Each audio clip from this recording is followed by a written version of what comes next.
So in the last video, I presented this idea, the possibility of the two main uses of the word party merging into one body and one entity, and that entity being the church. Now, just to review, the two uses of the word party are, on the one hand, a festive celebration, a festive gathering of people, with food and drink and so forth. And then on the other hand, we have this idea of a political party. And it's not just politics, but it's just the group of people that are gathered around a particular ideology with the aim of, or the agenda of, or the mission of making that ideology manifest in the world. And I referenced that there are upsides and downsides to both, but that there's something attractive about both, and that the church has this unique opportunity to manifest both those things. Now, I want to be clear here and say that what I'm not suggesting is that the church can sometimes do this kind of partying and other times do this other kind of party thing. What I'm suggesting is that the full beauty of the church is that it can do both of those things at the same time. In other words, it is always on mission and it is always celebrating. And that these two things, in order for the church to be who the church is supposed to be, or what the church is supposed to be, need to become one thing. Now, just quickly, I did mention the problem of exclusivity.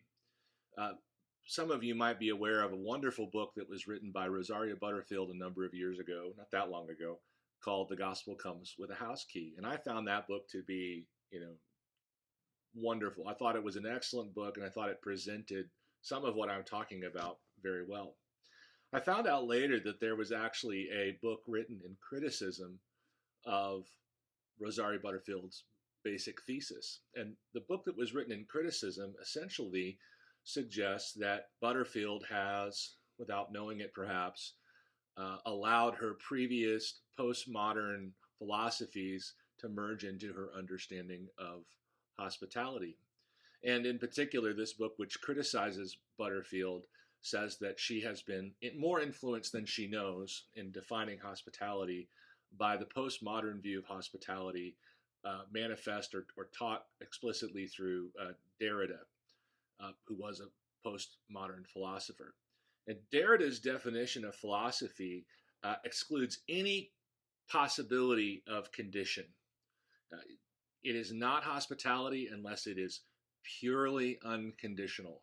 And so he actually says that that the law of unlimited hospitality is to give the new arrival of all one's home and oneself, to give him or her one's own, our own, without asking a name or compensation or the fulfillment of even the smallest condition.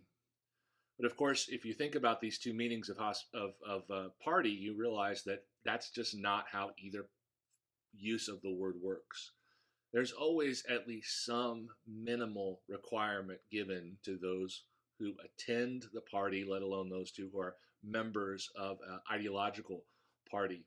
So when we talk about exclusivity, we have to be careful to talk about a kind of reasonable exclusivity that says, you can come to my party, but you can't poop on my floor, and a kind of unreasonable exclusivity that actually winds up ruining the party altogether.